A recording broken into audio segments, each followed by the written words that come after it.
be recording the program today, as always, on Facebook Live, and a recording will also be available later in the week, which will be on our YouTube channel and on our webpage under Hot Topics, so do check it out.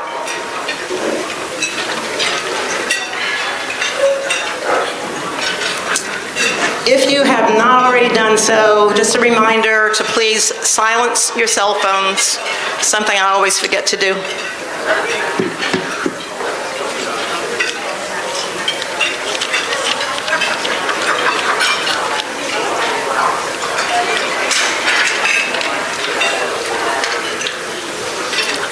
I'd now like to move directly into allowing our candidates who are running for office and those who... thank you so much. I overlooked the Pledge of Allegiance. For those of you who would like to join us with the Pledge of Allegiance, please stand.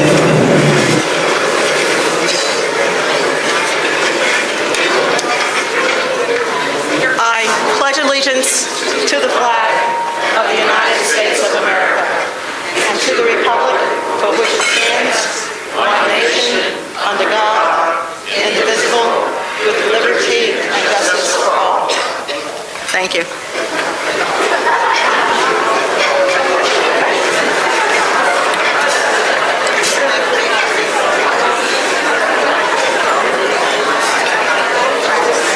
We do have some elected officials here today, as well as people who are running for office, so I'd like to invite each of you to come up to the mic over to my left. And if you would briefly introduce yourselves with the office you're holding. If you are running for office, to indicate which office you're holding, and we ask that you please do not make any speeches for the sake of time. We will also have an announcement from the Supervisor of Elections Office at the end of the introduction. So, shall we get started?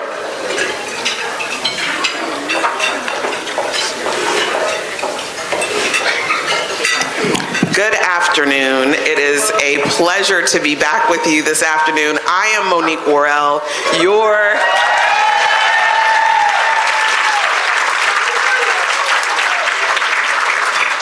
newly and twice duly elected state attorney.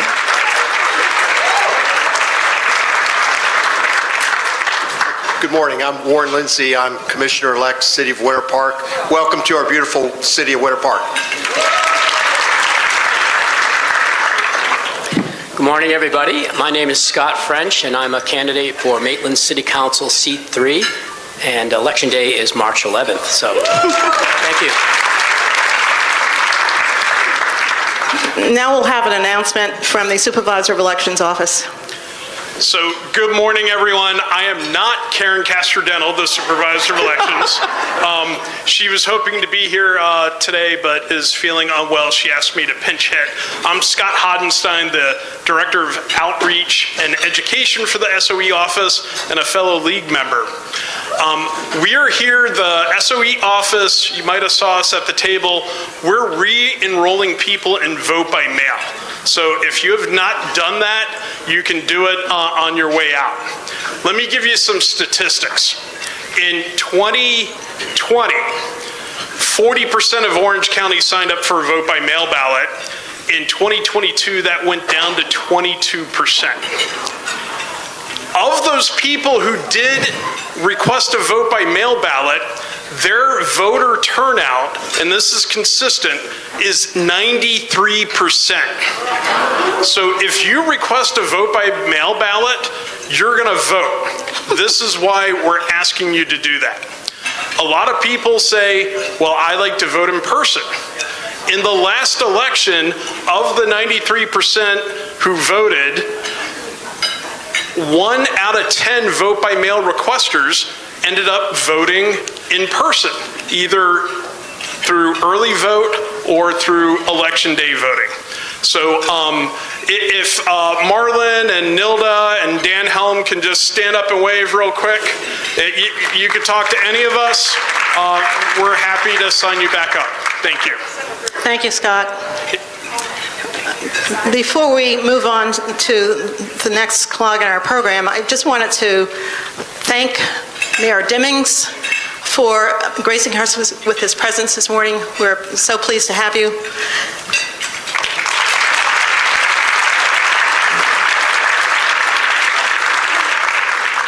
And I'd also like to acknowledge, and on an internal note, that we have a table of present and former presidents of the League of Women Voters of Orange County, including Deirdre McNabb, who is visiting us from Colorado, Steamboat, Colorado. So please, will all of our former presidents please stand? Please stand.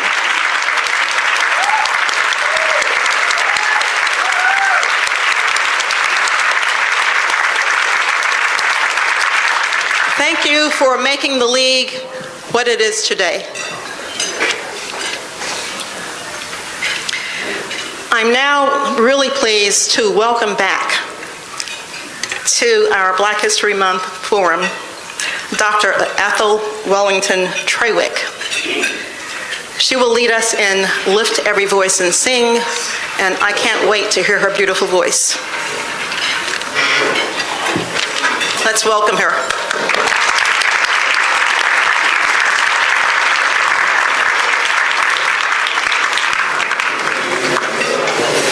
And the operative word is lead. So you know that means that you must join. Lift every voice and sing till earth and heaven ring.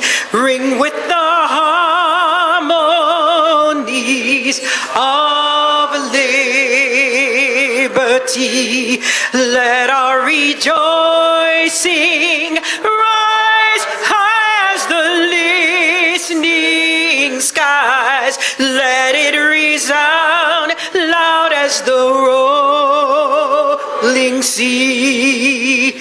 Sing a song full of the hope that the present has brought us. Sing a song full of the hope that the present has taught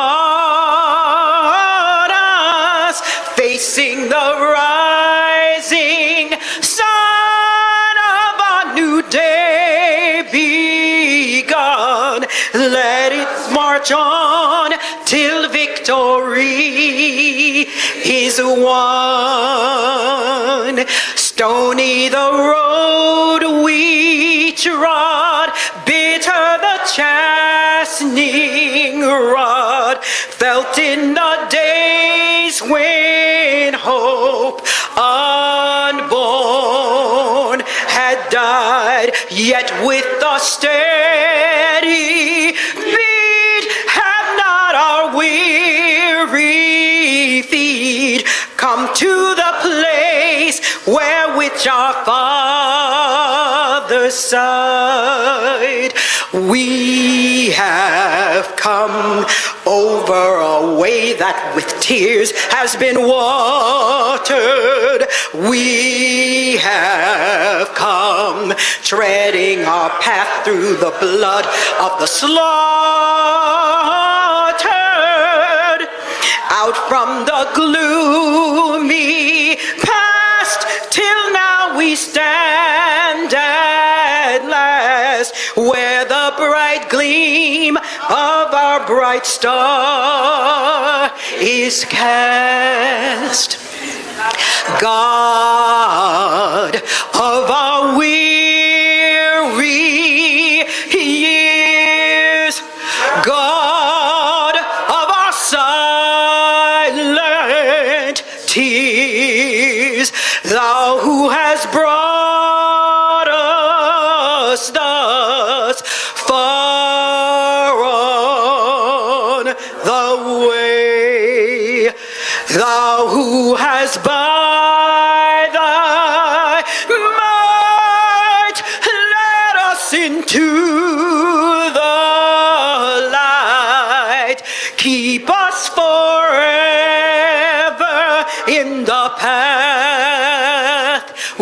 we pray, lest our heart, drunk with the wine of the world, we forget. Thank you, sorry. Lest our heart, drunk with the wine of the world, we forget thee, shadowed beneath thy hand, may we forever stand true to our God, true to our native land.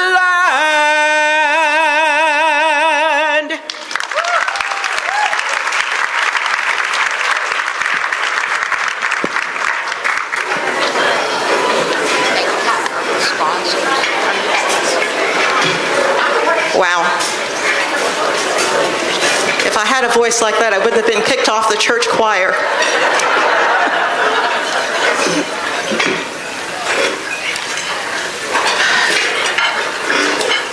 I'd now like to acknowledge and thank our sponsors for helping to make all the things we do as a league possible. First, we have Judge Cynthia McKinnon, who is not with us today, but she's our bronze sponsor. Our silver sponsors are Lynn and David Berelsman, and voting voices, which include Michelle Levy, Charlie Williams, and Lori and Richard Wack. And our visionary sponsor, Jennifer and Phil Anderson. Will our sponsors please stand so that we can thank you for all that you do for the league?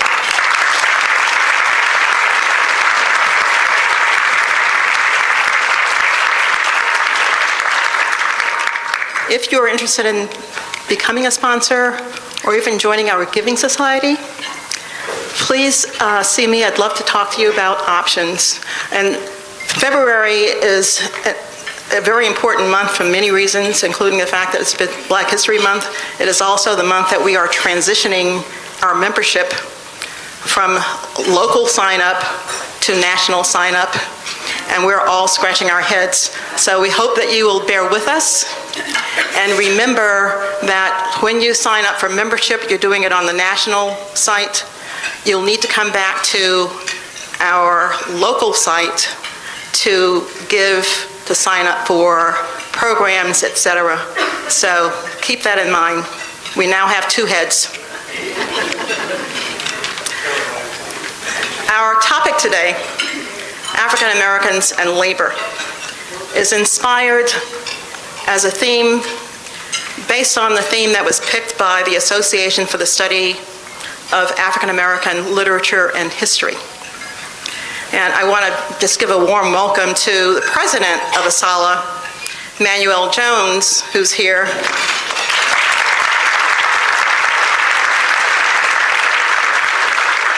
And just out of curiosity, how many people in the room are members of ASALH?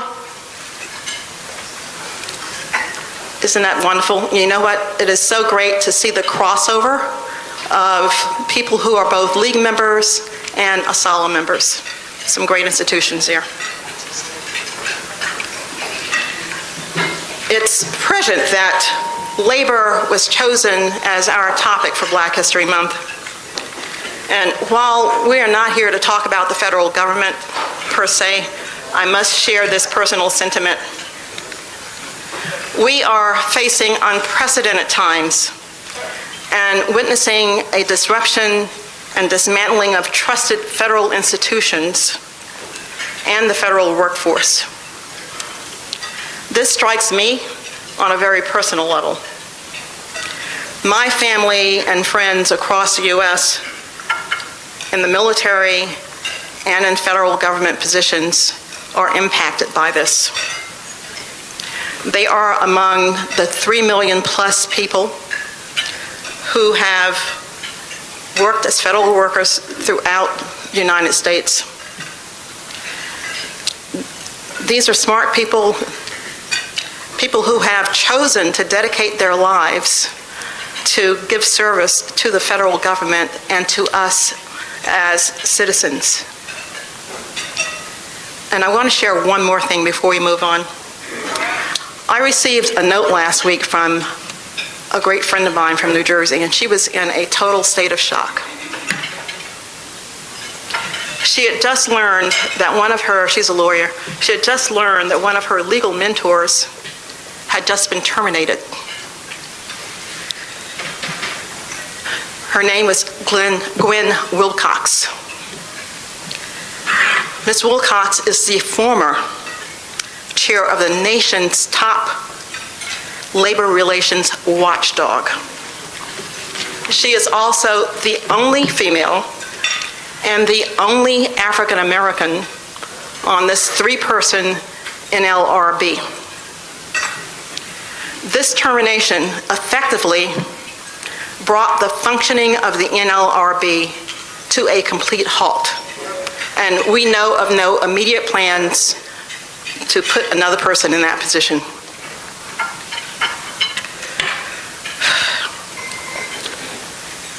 We, and I know I personally, look to the federal government and many of its consumer protection agencies to help protect my rights as a citizen, as a consumer, and to ensure there are checks and balances in the government. Where do we go from here? Labor, especially African American labor, has always been and continues to be an integral part of this nation's history and development. From the fields of the antebellum South to the factories of the Industrial Revolution, from civil service roles to leadership positions in government, African Americans' contributions in America are important and pivotal. The struggles we face and the resilience we have demonstrated as a people is remarkable. And I always remind myself and I remind you, for all of us, we have to continue the fight for equity, equality, for recognition, and diversity. Let's remember to honor the labor of African Americans, not just as an historical footnote during Black History Month, but as a continuous force that shapes and strengthens the fabric of our society. We must continue to advocate for our rights, to celebrate our history and our achievements, and to ensure that our voices, and all of our voices, continue to be heard and respected in all spheres of labor and beyond. And with that, I am pleased to have as our moderator say and announce that we have the Evening News co-anchor and Spectrum News 13 award-winning investigative reporter, Curtis McLeod, with us.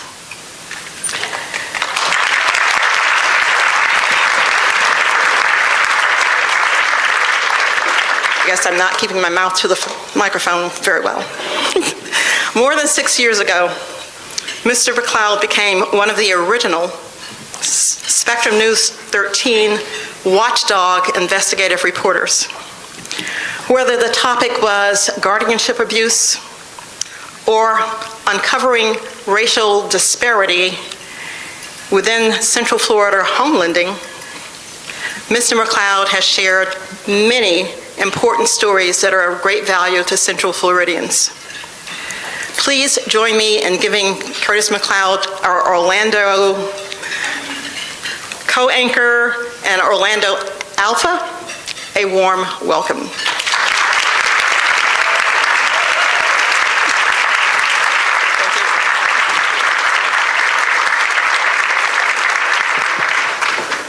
Good afternoon, and thank you again for that introduction. I'm going to take this off really quick because I like to move around. It's an honor and a pleasure to be here with you all this afternoon, and I can tell you that the reason why we are here is so important, underscoring what it means to celebrate and honor labor and the African American legacy here in the city of Orlando.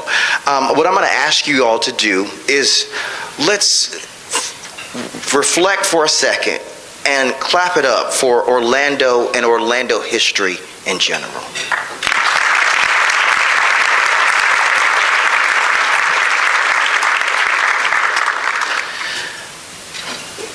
Until people are respected, there is no degree of being human. People should be respected because they are members of the human family and respected as citizens.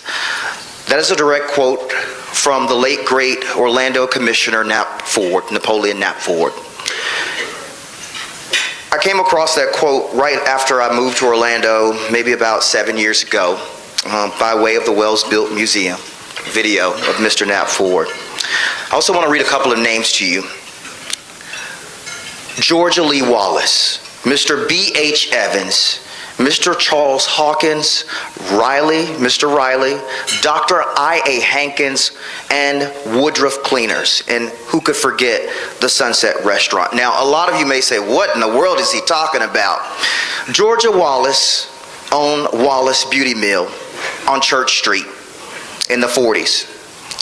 Mr. B.H. Evans had a fish market. Mr. Charles Hawkins led the African American Life Insurance Company and also went on to lead Washington Shores Saving and Loan Company. Mr. Riley had Riley's Men's Shop. Dr. I.A. Hankins, as we know, a doctor in the community. And then there's the Woodruff Cleaners on South Terry. I mentioned these pioneers in the African American community and their efforts of labor. When they couldn't find opportunities to work, they made their own. And they made those strides successfully. So as we have our discussion this afternoon, let's think about and reflect on those individuals in the Paramore community and beyond who started a legacy that is still everlasting today. Again, I'm not new to this community. I moved here, my family, my wife, and our almost four kids. Time's ticking. The fourth one will be here in 2 weeks. I know, all boys. So we moved here 7 years ago, and Orlando is quite the community. Learning and becoming a part of this community has been ever dear to all of us. And I think that learning and working in this community is ever so important.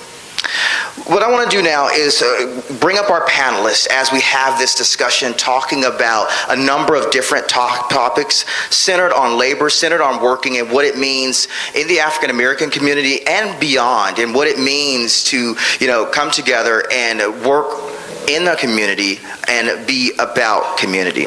So first, let me bring up Dr. Daryl Gordon. Let's give him a round of applause.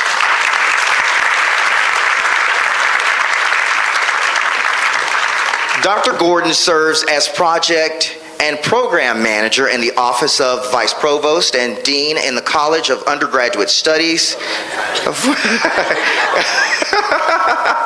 For nearly 4 years, he has also served as president of the UCF Black Faculty and Staff Association. Now, prior to his current position, Dr. Gordon served in several administrative faculty roles at Daytona State, Seminole College, and Seminole State Colleges, cultivating a 10-year higher education career. Dr. Gordon earned his PhD in higher education, administration, and policy at UCF. Go Knights. Charge on. Oh, do I hear the hissing? Wait a minute. I did get my bachelor's degree at FAMU, so. Oh, there we go. There it is. Okay. Yeah. Being here in FAMU country, I've gotten used to the hissing. So. Striking from the highest of 7 hills, right? Always. All right, next up, our next panelist, Tadar Muhammad. Let's give him a round of applause as he makes his way to the stage.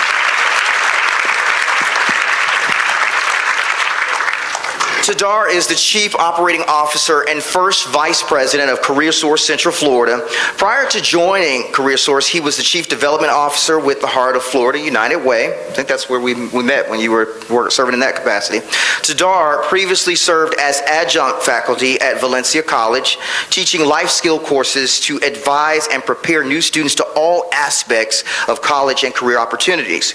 He earned his executive MBA from Rollins College and Crummer Graduate School of Business. He says, go Tars. Here we go. Our next panelist, let's bring up Ms. Kimberly Rankin.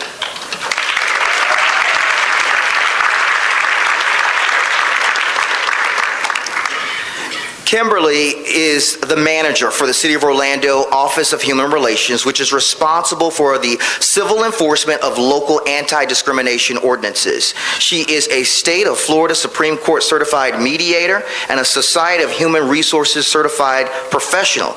Kimberly has a law degree from Cumberland School of Law. All right.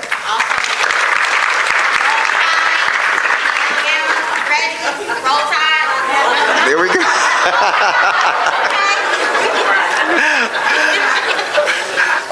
Our next panelist is Ms. Rhonda Reeves. Let's give it up for Ms. Rhonda. And before I go any further, I know I'm going to hear the striking and the hissing already. Now, Ms. Rhonda joined the FAMU College of Law in 2005. She has written multiple articles focusing on race and gender discrimination in employment. At FAMU College of Law, she teaches employment law, employment discrimination, and property law. She has a Juris Doctorate degree from Stanford Law School.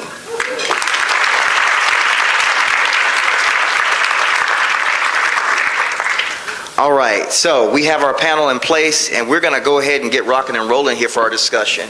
And I want everybody to, we're all at home, so when I get at home, I kind of sit down and get kind of comfortable. I won't tell you what I watch on TV. You don't want to know that. Of course, Spectrum News exclusively on Spectrum, of course. All right, so to all of our panelists again, welcome. Let's go ahead and kick things off here. So we'd like to talk a little bit about your work and how it relates to this year's theme, which we know as is labor. We want to talk to you a little bit about African Americans in labor, of course, and let's start with Professor Reeves and go down the line. Professor Reeves, if you could tell us a little bit about your work and how it relates to this year's theme, please. I'd be happy to. Good afternoon, everyone. I have to confess that I didn't time these remarks, and I'm a law professor, so draw your own conclusion, but they will stop me. Can you hear me now? Better? Okay. So I teach and write in the area of employment law and employment discrimination laws, and my teaching and research relate to this year's theme in many ways. So in class, my students learn a bit about the history that led to the historic legal change with the passage of the Civil Rights Act of 1964. And that law did many things. My classes focus on Title VII of the Act, which outlawed discrimination on the basis of race, color, sex, religion, and national origin in the workplace. So this law applies not only to government jobs, but to private sector jobs as well. So in class, we talk about changes that the laws like that have made in all of our lives. For example, I think how unlikely it is that I would be sitting here today as a law professor without the struggles of the people that went before me in passing that law. My mother, for example, grew up in the Jim Crow South. She did not have the same opportunities that I did. But my hope, of course, was that this would continue this legacy, that the next generation following me would have those same opportunities. And I think that's part of why we're here today, to talk about whether that is still the case. So remember, the lingering effects of slavery and segregation had a profound effect on work. So Black Americans were employed in lower paying, less secure jobs.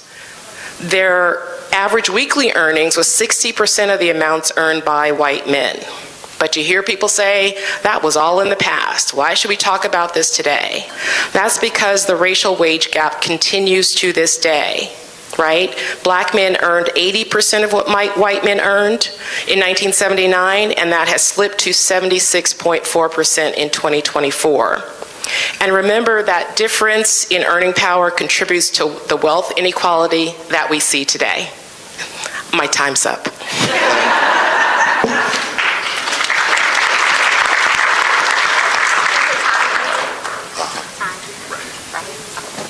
I'm Kimberly Rankin, and I'm the Human Relations Manager for the City of Orlando.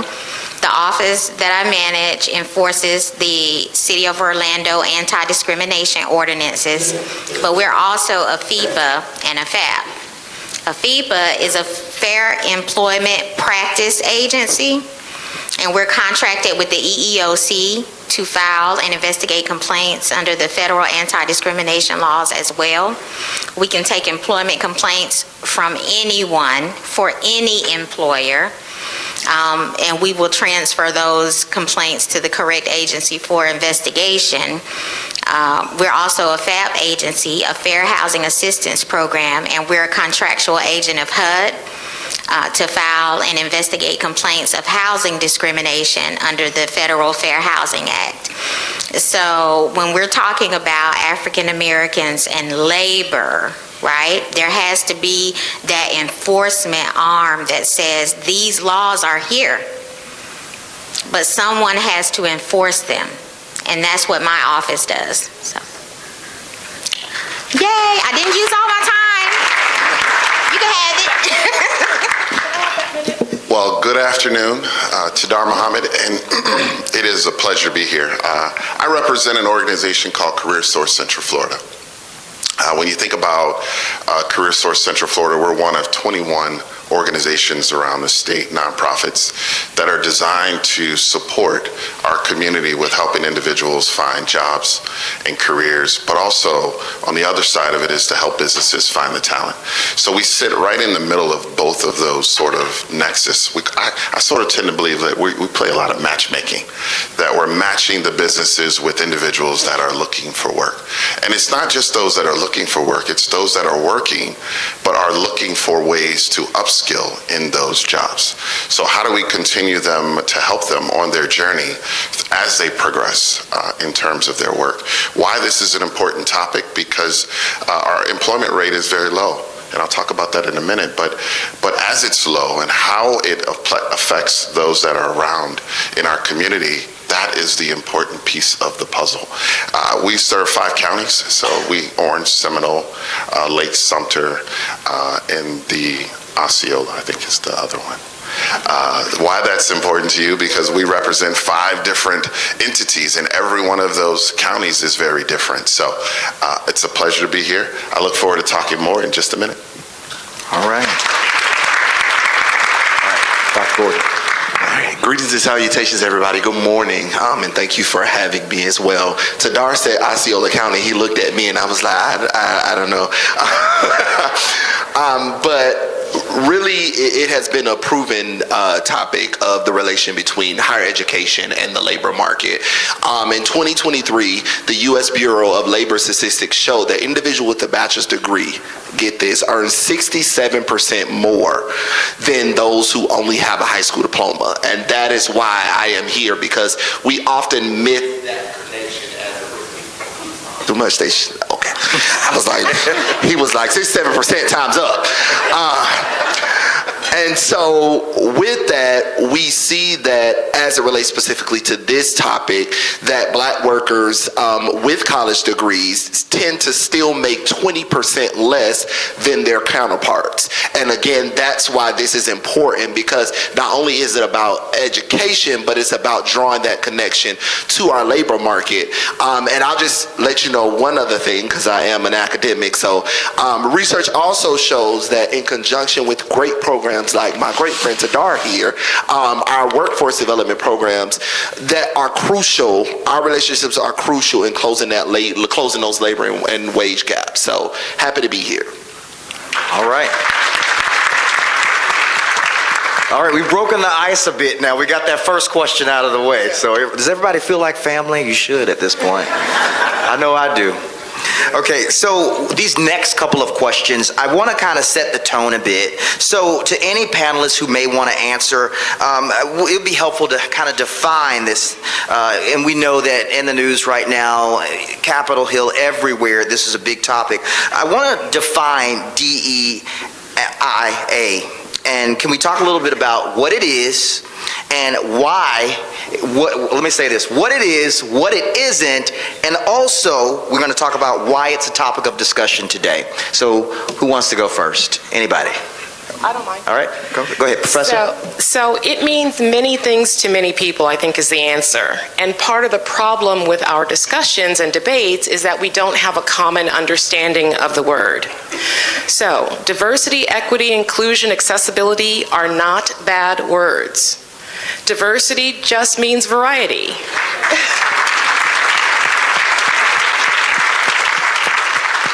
I, for example, have a diverse collection of shoes.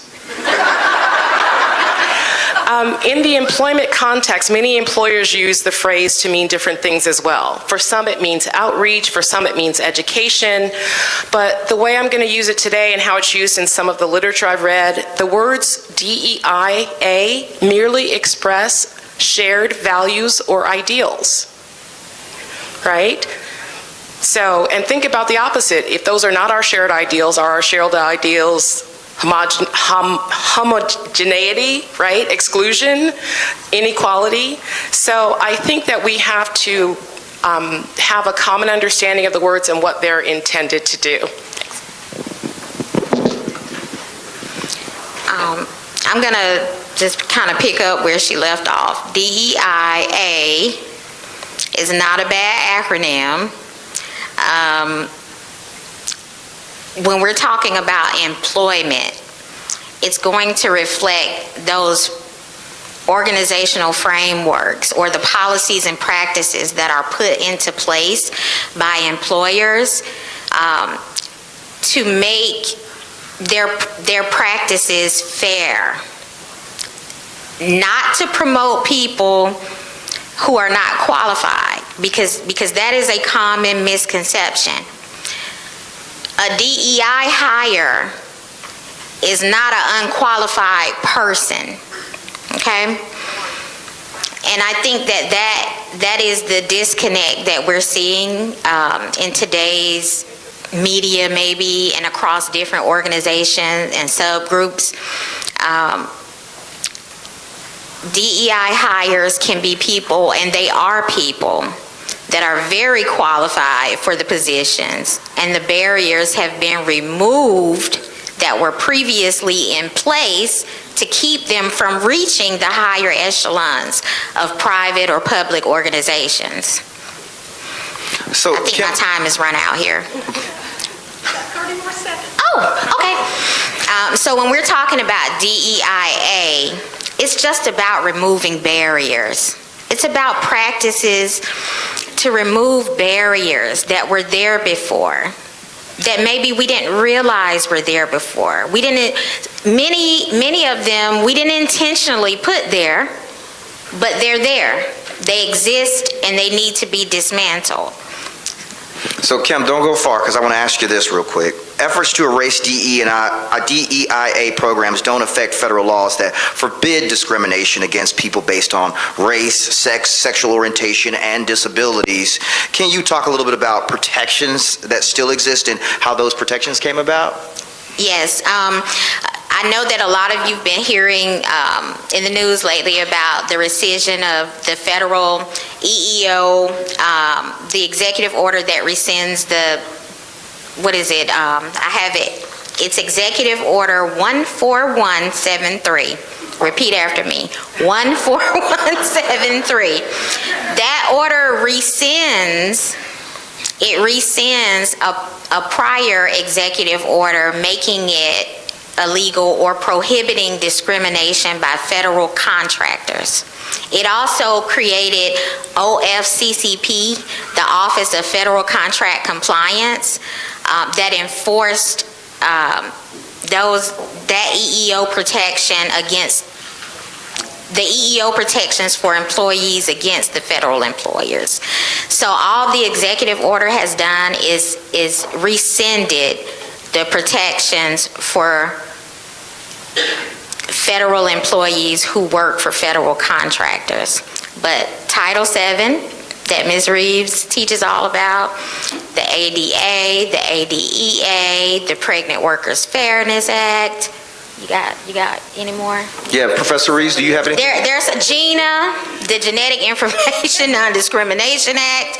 They are still in place, and we are still enforcing them. So I don't want anyone in the community to think that those protections aren't available to them anymore. They're still available to everyone. Professor Reeves? I agree with what Kimberly has said. I would add to that, even though they don't have a direct impact, they're having an indirect impact, right? It's like a shock and awe campaign, and people are scurrying, backing away from it. You've seen a number of corporations back away from their DEI programs because of this. And I think that is really the intent. I mean, the scope of these laws is pretty narrow in what they actually do, but it's the threat, right? So some of the, the DEI, when you read the executive orders, and I suggest you all do, they use terms like radical DEI, illegal discrimination, these sorts of things. If a student turned in a paper to me that said all of those things with not a single source cited, I'd send it back, right? So that difference between opinion and fact is something that is very important. So if you look at the statistics, DEI has not had the impact that's being claimed. There was an article in the Wall Street Journal, that left-wing radical paper, that said DEI has made little impact. So they did a study from the date they started was the murder of George Floyd, because that's when many corporations started actively promoting these things, until today. They said it's had virtually no impact on changing the racial makeup of most of these employers, especially at the higher levels, right? So we're being told statements that we think our hair is on fire, but in reality, that's not what's happening. This made me think of something. So when you talk a little bit about, DE&I, and you talk a little bit about the whole topic, the executive orders, and information and misinformation. When you talk about journalists, I know that's what, I do. What can journalists do to make sure that people are better informed rather than fueling the fire? But what can we do to kind of make sure people are informed? But also at the same time, there's balance and objectivity that we have to contend with too. Well, let me say this first. My personal opinions do not reflect the city of, I'm going to give a disclaimer here. My personal opinions do not reflect those of the city of Orlando, but my belief is that, as Professor Reeves said, I like to call a duck a duck. Okay. I think that's all I have to say on that.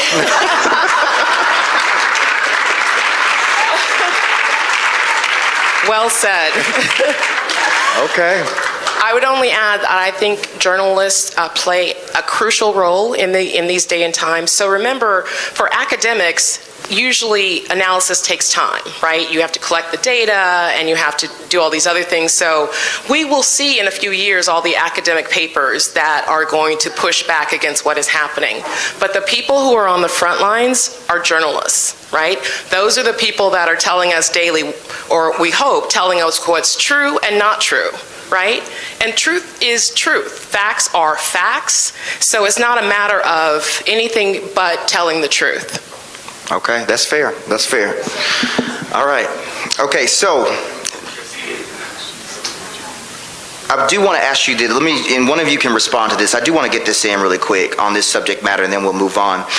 Can you guys, and you guys kind of touched on this a little bit, can you provide examples of confusion about laws against discrimination versus those recent executive orders, either one of you? So like I said before, the executive orders are very narrow in their scope, right? The executive order, so the presidential power to use executive orders is pretty much limited to the executive branch. So what this administration has done is revoked an executive order signed by Lyndon Johnson. That executive order simply said it's the policy of the federal government not to discriminate.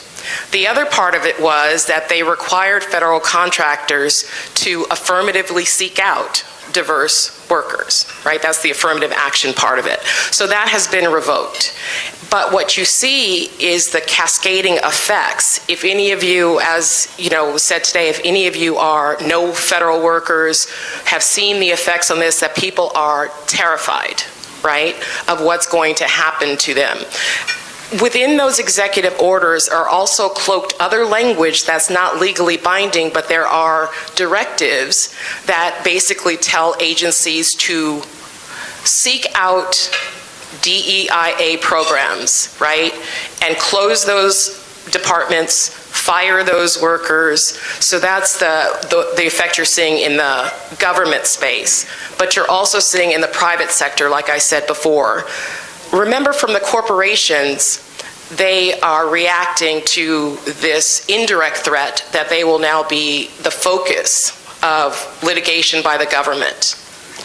The other part that we don't really talk about is DEIA programs have been a shield for those same corporations from discrimination charges. So you take that shield away, right? And you're going to start seeing more employees saying, hey, that's discrimination. So they are really in a tough position. Either way they go, there are going to be consequences. All right, Professor, thank you so much. All right, shifting our conversation now. Tadar, when it comes to African Americans and labor, what does the data say about current work trends? That's a wonderful question, and I'll tell you why it's wonderful. Because it's about 3 million individuals, so level set, 3 million individuals in Central Florida, roughly. About half of those are working age, working in terms of the workforce right now. So when you think about that, obviously in our lovely state, there's a lot of talk about retirement. A lot of people come here to retire. But would you realize that 75 and older, level setting, 75 and older in terms of age, 7% are still in the workforce. 55 to 74, 22% are still in the workforce. 35 to 54, 26, 18 to 34, 24%, under 18, 21%. 3%, 3.1% unemployment. So you start doing the math, and we represent as African Americans about 16% in terms of the entire working group. So when you start to think about trends, what do you see? You see that within those sort of white workers are about 59.5% in the labor force, and we're about, in terms of African Americans, it's obviously a lot less than that, representing about 18%. So in a job market, and I want to sort of tell you this, out of 100 people that are working age, employed or looking for a job, about 67% represent are active African Americans in the workplace. White workers, if you compare that, is only 60 out of 100. So you can see that we're very active in terms of participation, but we're slightly higher in terms of unemployment.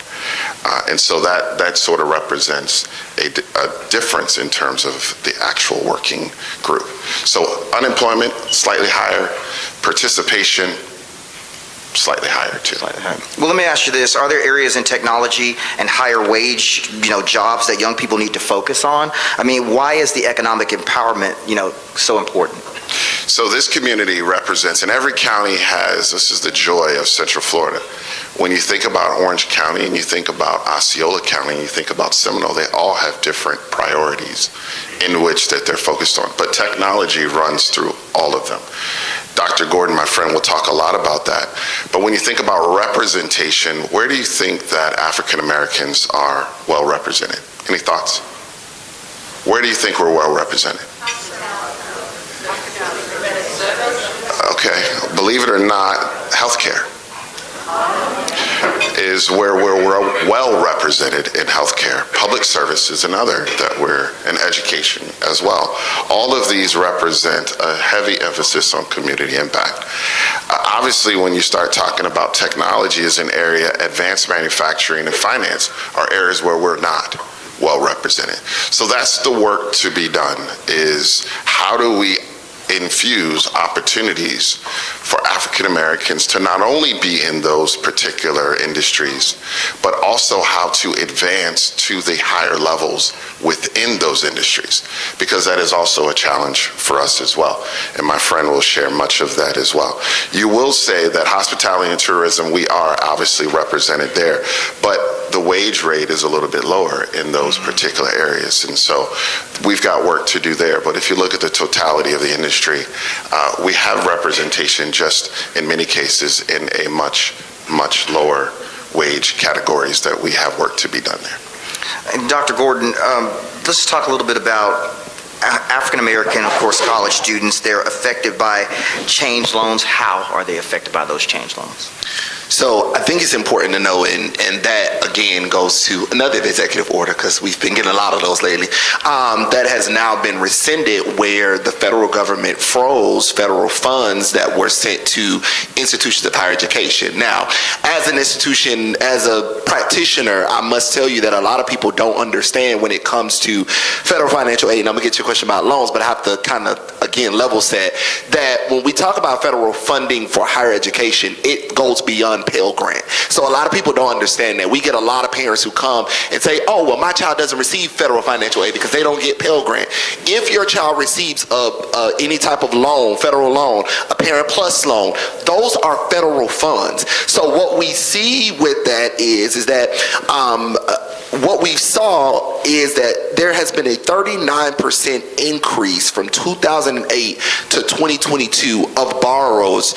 Oh, I love the 1 minute, thank you. She's keeping us on time. I love her, I really do. Of what we've seen increase in borrowers, which means that more students are not able to afford the education that they need, is what we're seeing. And of that, we see that black borrowers usually exit with a bachelor's degree. Now, this is a bachelor's degree with over $52,000 in student loan debt. Because you have to understand, a lot of these students are coming from socioeconomic backgrounds that don't afford them the ability to do that. Now, here in Florida, I got to give us credit, our tuition for our public institutions has not changed in like the last 7 to 10 years. So we have one of the lowest tuition rates in the country. But when you look at schools that are out of state, or you look at students that are coming to us from other states, they can't afford to even be in school at this point. So the loss of federal aid would be a detriment to those students, particularly our African American students who are already coming from, oh, she told me to stop, from families that cannot afford the education. Don't rush your point, because you're on to something here. And tell us a little bit more about the double squeeze in federal and state funding that affects colleges and universities. I know that you talked a little bit about this. I mean, at the federal level, you know, you mentioned the executive orders and everything. Is the money there? I mean, they're trying to get more, you know, the students, it seems like a higher rate of students are wanting or needing of federal resources. One, is the money still there? And then tell us a little bit more about that double squeeze. So the money is still there, thank God. So there was an injunction placed by a federal judge against the executive order. So, and you heard a lot about, if you were following it, they ended up reversing the executive order and rescinding that executive order, and those funds have since been released and are still flowing. And I think that what we're facing, particularly here in Florida, is, again, not more so for students who are here from Florida, because again, if you're an in-state student, your tuition is pretty well regulated. But what we see is, as we see more people moving into the state, those individuals are paying out-of-state tuition. And so a change in those federal funds are going to make it harder for students to be able to afford to have an education here in Florida. Yeah. Now, when you think about this, the first thing I think about is, how does this affect, you know, future decisions for people to say, oh, I do want to go to college, I want to get, you know, further my education. I mean, does this have an impact on those future decisions about going to Florida college in particular? I believe it does. I mean, it does discourage, particularly, like I said, out-of-state students for coming to the state, because now there's not a guarantee that I'm going to have the money to pay for the education that I need. Going back to Tadar's point, when we look at the education that is needed to go into the technology field and bringing it back to labor, the level of education that's needed to go into a tech job is completely different from that is needed to go into, like maybe public service, or maybe to go into something like that. Like right now, we're looking at a shortage of teachers, but even teachers need at least a bachelor's degree to go into the classroom. When we talk about a shortage in nurses, even nurses need a certain level of education. I don't think anybody wants a nurse who hasn't been to nurse school. I know I don't. So I think drawing that distinction of education being a very important driver to our labor market, because now when we look at the requirements of women, thank you, Val. Now when we look at the requirements of what is required for a lot of our jobs, and many of us have seen it, we're seeing jobs posted a minimum of a bachelor's degree, a minimum of a master's degree, and in some cases at my level, a minimum of a terminal degree, which is a PhD, an EdD, or JD, something with the D behind it. And all of those things are expensive, and as you ascend to those additional levels, it becomes more expensive, and it creates those barriers for students to be able to get that education that they need in order to go into, as Sadar said, those labor fields that are going to produce more of those higher wage areas. So let's talk about, and I'm opening it up to everybody now, the trickle, when I say everybody, I mean the panelists, we haven't gotten to you guys yet. The trickle-down effect here, because this has some repercussions here. When you talk about trying to afford to go to college, I grew up with my grandmother in Georgia. We were able to get me to college, thankfully. HU, go Howard. But that's not, to say anything, because I still got one student loan to pay. I hope I can finish it before I have to send these 4 boys to school. How are African American wages diminished when it comes to home and property insurance? And this is how it ties back in overall generational wealth, because sometimes, when you do have those degrees, you're able to make more money. You're able to then create that generational wealth. I get a little bit passionate about this because generational wealth is so ever so important, and we don't see a lot of that in the African American community. I look at my own family, and my grandmother, grandfather, my mom, they have certain things in place, but when you're trying to create that in today's society, to the panelists, I mean, how are those wages diminished when it comes to home and property insurance ownership, and when we talk a little bit about generational wealth? All right, go right ahead, Kim. I think that they are very highly correlated. I'm not a statistician, but we recently conducted an analysis of impediments to fair housing study with the city of Orlando. And we saw that minority home ownership is so low. In relation to other racial groups. That's also correlated with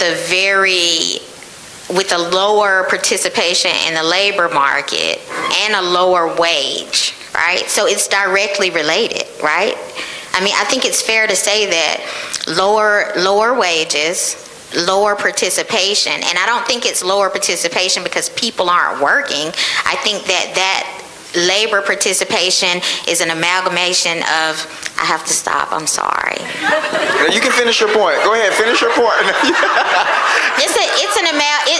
It's a lot of different things coming into play. It could be that minority persons are being underemployed at the agencies they work at, right? Instead of being managers, they are entry-level employees where they stay for 15 years because there is no succession plan in place that is merit-based. It's because, hey, I know your dad and we golf down at the club together, so I'm gonna take you to lunch and I'm gonna give you a chance, right? But if you're a minority and you're not in that same social group, you miss that opportunity to interact with the leadership of the organization. So these are just little subtle things that DEI&A can help aid organizations with implementing things like succession programs or succession planning to make sure that all the candidates with merit are being looked at fairly, right? They're being reviewed fairly, so. I just wanted to go back to your earlier point when you talked about small businesses, and it's that too. It's creating those opportunities for individuals to be able to ascend to small business opportunities. We see a lot of that in terms of majority of the individuals, particularly in our community, go to small businesses for work. But we've got to do more with all of the representation around those issues. We've got to, and two things I always talk about is we talk about access and exposure. We've got to create more opportunities for individuals to be exposed to the opportunities that might exist. And then we also have to ensure that they have access points along the way in order for them to do that. Those two things, I think, can make a difference in our wealth gap, but we've got other things to do too. We've got other barriers. You mentioned it earlier. Inflation is a barrier. We've got a ton of other things. Housing is a barrier. We've got to work through all of those things together. Anyone else in the panel on what initiatives might help ease the racial wealth gap? I know I asked the question about generational wealth, but those questions kind of go hand in hand. Anything else, initiatives that might help ease the racial wealth gap?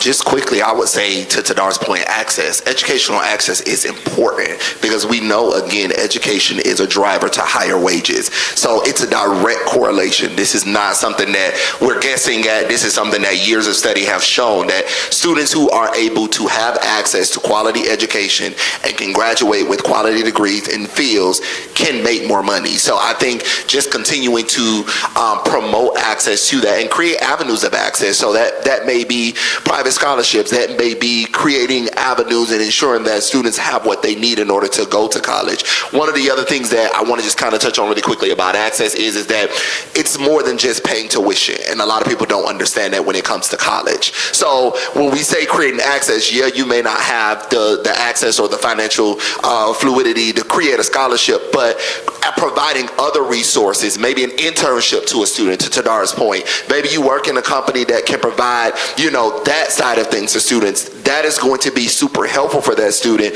and also building not only their educational acumen, but also their professional acumen as well. Perfect. Lightning round really quick before we go to Q&A. The League of Women Voters has about 750 members who want to help. What can League members do to make a difference? All right, Doc, we'll start with you. Ooh, Doc. First up. 1 minute. So I would say continue to start with self. And what I mean by that is that a lot of us in this room, we work for companies, we work for organizations that can do these things. We're hiring managers. And so I implore you to start with self. Start with the things that you can do at your company, at your organization, at your nonprofit. Because a lot of times what we find is with our students are graduating, and UCF is one of the highest graduating institutions in our area. And so we graduate thousands of students a year, all of which have a bachelor's degree. So then it comes down to employers to say, okay, I see all of these students have a bachelor's degree, but I also can see all of the people who work at my company, and I can see that there's something missing here. And so again, with that, it starts with self and what we can do. So I think that would be my advice. All right, Tadar. Simply advocate. I think we need advocates. When you think about the workforce system, we represent not only your local, but we're also tied into state and federal. And so advocacy regarding supporting your local workforce system is very important. I would also say mentoring and training. We always are looking for individuals to give back. If you know your business is looking, let's partner together with the business to figure out how do we do internships, sponsorships. Help us to get those individuals that do want to have access to the work that you do. Let's look at those other ways that we can sort of work together. The last thing I'll mention, I think is completely important too, is is we can't do it all. It's investment. We have limited resources in order to do that, but we've got to work together to figure out how to sponsor a training, sponsor some of these areas of opportunity that sometimes those resources cannot support everyone. Kimberly? I totally agree with what you all have said. Advocate. And I think that I want you all to know you don't need a fancy word to do the right thing. And like he said, you know, many of you are employers or employees, you're hiring managers, and when you have candidates or candidates for internships, or maybe you're part of a mentoring program, to just do the right thing, which is the fair thing and the equitable thing anyway. You don't need a fancy word or a fancy program to do those things. So that's what I think that each of you can do. And I would just add that one thing that we can all do is resist. Peacefully resist.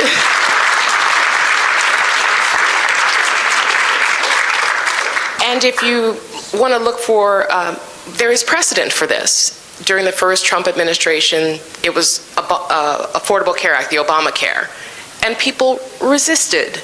They called, they wrote letters, they occupied their legislators, everyday, ordinary people, right? You don't need a fancy degree, you don't need fancy words to exercise, because remember, the power for all of us is in our vote, right? If you don't like the way things are, you vote to change them. And that's what we can all do.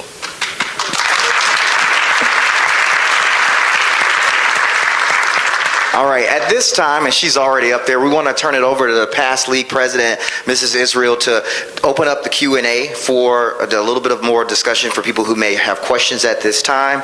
And we're going to have an open forum, and we're going to ask questions. And I want to say that she's going to hand the mic to you. She's over there. Please raise your hand if you need the mic brought to you. After Q&A, we're going to ask that you remain seated for important league announcements. Hi, Sue Foreman, a member of the League, also a member of the Valencia Foundation. I believe there are 6 members of the foundation that are in this room raising money for an open access institution that has 70,000 students. We go to the meetings and they give us the data. The data shows that all demographics are improving except black males. The numbers are decreasing, the finishing is decreasing. To what do you attribute that in the demographics of today, especially when the governor is trying to replace all the places held by men, held by women with men, because women are supposed to be having babies and not delaying their career things. Never mind. Sorry. The data shows that black males are the least thriving of all the divisions that we might look in terms of diversity. To what do you attribute that? So actually, as a part of my studies, my doctoral studies, I did a study on the correlation between representation in institutions. I stand before you or sit before you as a black male PhD. We make up 1%. 1% of all of higher education, and that's not in Florida, that's across the country. Wow. That's 1%. So I would say number one is representation. Most of our students aren't seeing, particularly black men, aren't walking into classrooms seeing faculty who look like them. They don't see administrators that look like them. In some cases, they may go their entire 4-year degree and never have a black professor or a black administrator who interacts with them. So I think, again, it goes back to it being how this is all just a trickle-down effect, because when we look at labor and we look at what Tadar talked about with the representation of not only African American, but to your point specifically, African American men in higher education, across the board, 3% is the number of black men that are in higher education. So when you compare that number to us saying, hey, we want to encourage black male students to finish, but they're coming into institutions where they're like, am I meant to finish? Am I meant to do this? Because I don't see anybody who looks like me in any of these spaces. That imposter syndrome sits in. And so that would be one thing. Second thing I would say is just resources, because we do see that that studies have shown that our African American male students, they need more, to Tadar's point, of mentorship. They need more of those things because, again, most of them are already combating other issues outside of just the things that they're going to face, the discrimination they may face in a classroom, the preconceived notions that they may face, even when we look at historically, the preconceived notions around being a black man in America. And so I think that those would be the two things I would say would be ways to address that. Would be one, encouraging representation in our institutions and pushing for that in our institutions. And then two, again, offering ourselves up for mentorship. I am big on starting with self. I heard one of our panelists say you don't need a special word. You don't need anybody to tell you to be able to do something good. If you feel like you have something that you could pour into an individual, even if you don't work in higher ed, mentorship is so important, particularly for African American men. And I'll say this, and I'll get off my soapbox, that for me and my career advancement, most of my career advancement has come from the mentorship of black women and white men, which is a surprise, right? Because you would think that, oh, well, you got this strong black person behind you pushing you, but really that has been a lot of my mentorship. And I say that to say that a lot of these people in the room don't look like me, but that doesn't mean that you can't make a difference. You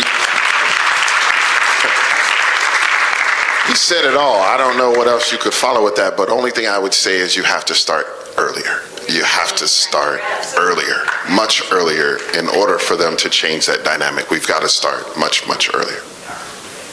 Thank you. So I think education is just becoming less affordable for everybody. And there's this whole skill-based hiring approach that's actually becoming a thing, which seems to me like it would be the fastest path to change. That kind of goes to CareerSource. What is the Orlando community doing to promote this this effort so that we can take education and make it more skill-based hiring as opposed to you need a bachelor's degree?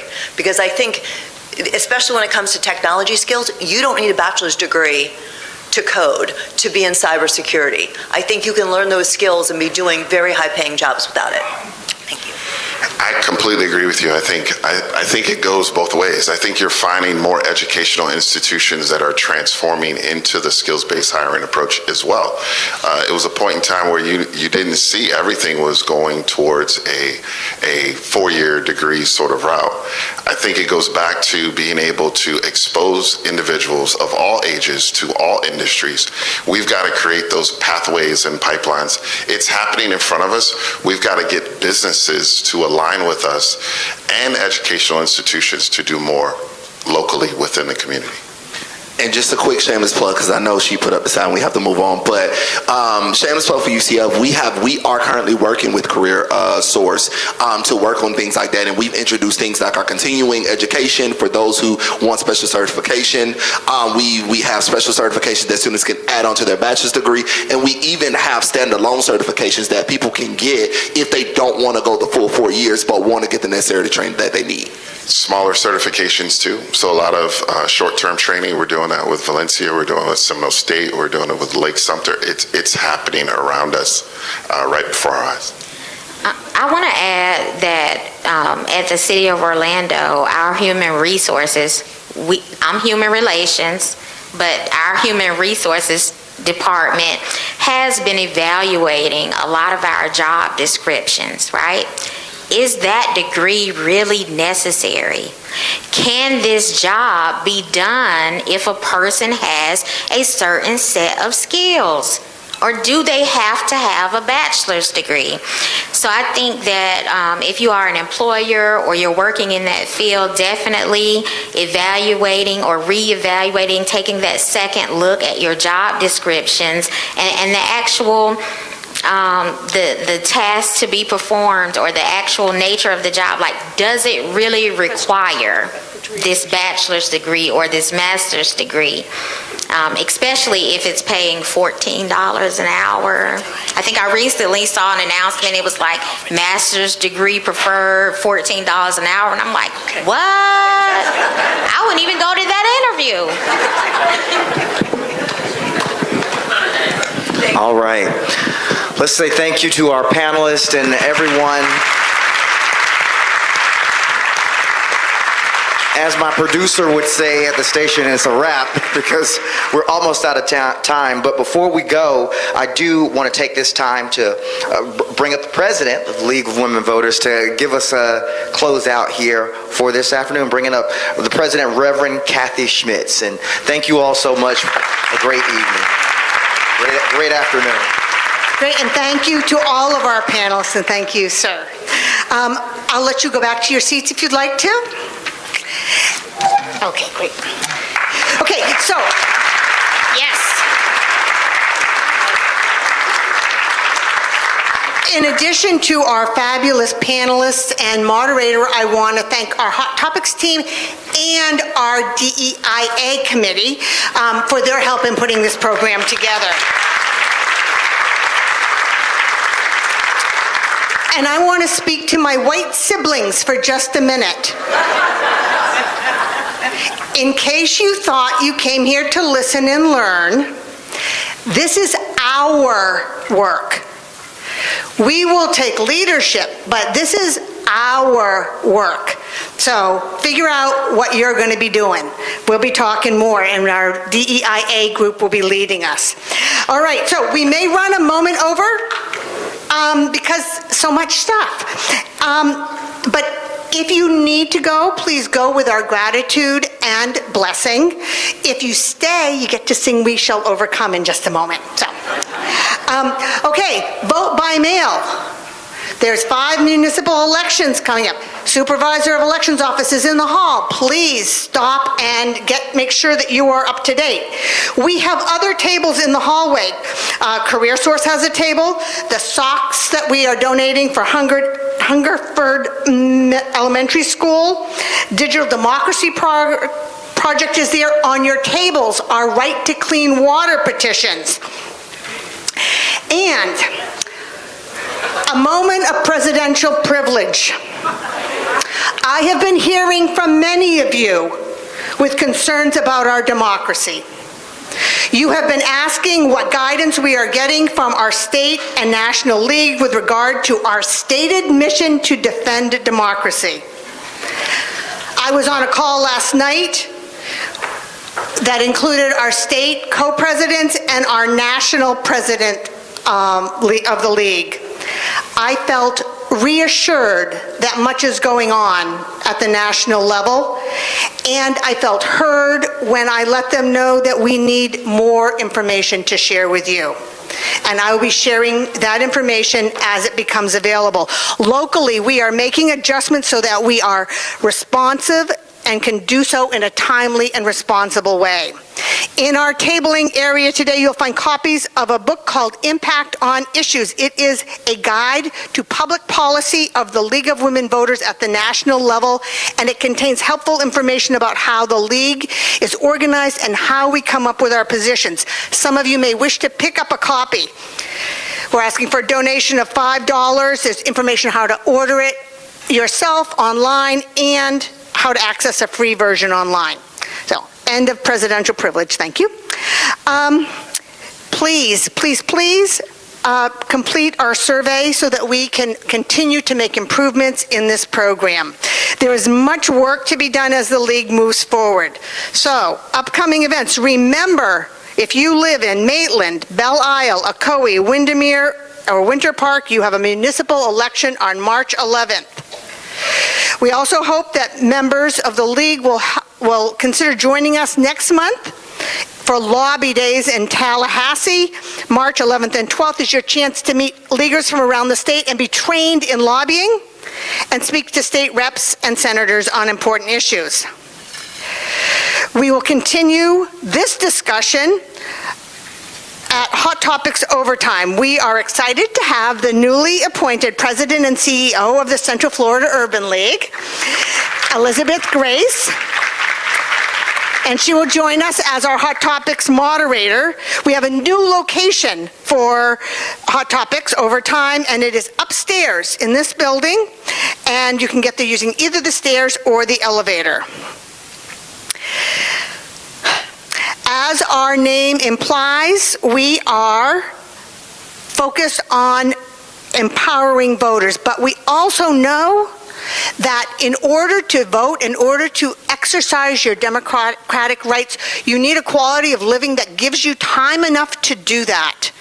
And so I think you see the trend in the hot topics that have been picked for the last few months. Last month's immigration, this month's the black labor, and next month, please join us as we talk about homelessness with our program on March 12th, Unsheltered, Criminalized and Cast Aside. And now, will all who care to stand and join us in singing, We Shall Overcome.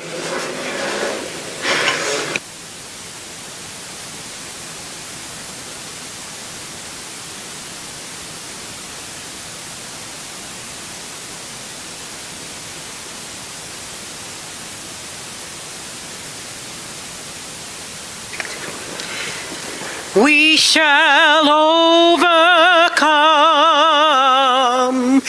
We shall overcome. We shall overcome someday.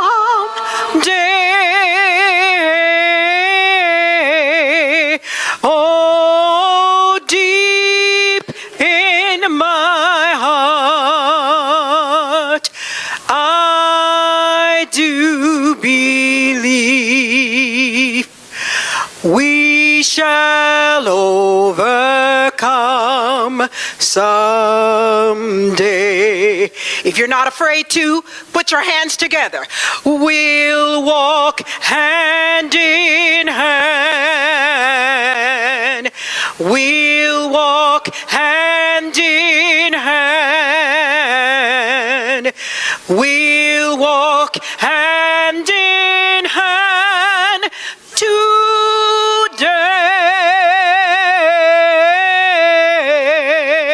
Oh, deep in my heart, I do believe that we will walk hand in hand today. Today. We have to change the words so that they work for us. We shall live in peace. We shall live in peace. We shall live in peace someday.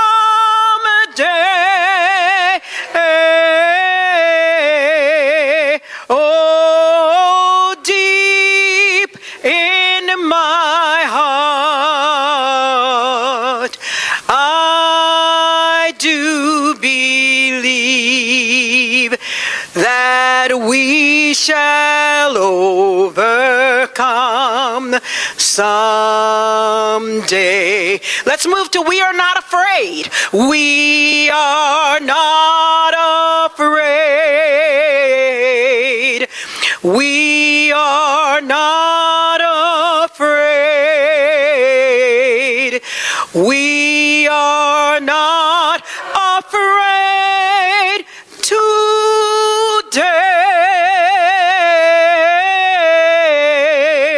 Oh, deep in my heart, I do believe we are not afraid today. And finally, closing it out, we shall overcome. We shall overcome. We shall overcome someday.